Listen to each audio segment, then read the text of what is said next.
இந்த அம்மா காலைல வெளியே இருந்துருச்சு. அவங்க நாத்தனாருக்கும் மாமியாருக்கும் டீயை போட்டு கொடுக்குறாங்க. அவங்க கணவருக்கு லெமன் டீயை போட்டு கொடுத்துட்டு அவங்க குழந்தைனாருக்கு போய் சூப்பை போட்டு கொடுத்து பார்த்து எல்லாத்தையும் கவனிச்சுக்கிறாங்க.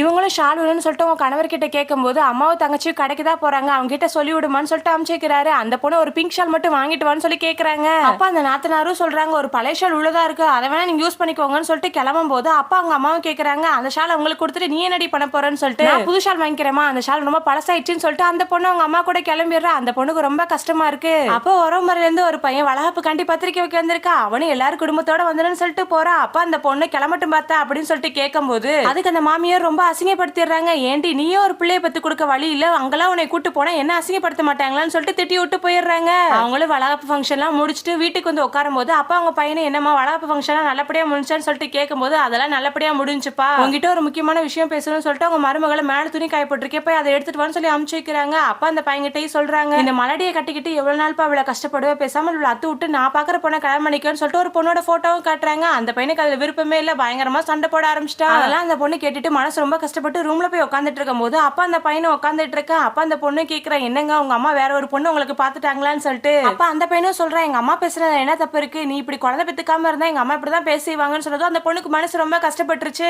இதுக்கு மேல இவர் கூட வாழக்கூடாதுன்னு சொல்லிட்டு முடிவு பண்றா. அவளும் போயிட்டு உங்க மாமியார் நாத்தனார் எல்லாத்தையும் பயங்கரமா பிடிச்சு திட்டி விட்டாரா. இப்ப என் மேல குறை இருக்குன்னு உங்க பையனுக்கு வேற ஒரு பொண்ணை கல்யாணம் பண்ணி வைக்கணும்னு நினைக்கிறீங்க, அப்ப அவர் மேல குறை இருக்குன்னு தெரிஞ்சா நீங்க என்ன பண்ணுவீங்கன்னு சொல்லிட்டு இதுக்கு மேல நீங்க என்ன அத்து விடுறது என்ன, நானே இவர் அத்து விடுறேன்னு சொல்லிட்டு தாலியை கட்டி கொடுத்துட்டு கெத்தா நடந்து போறா.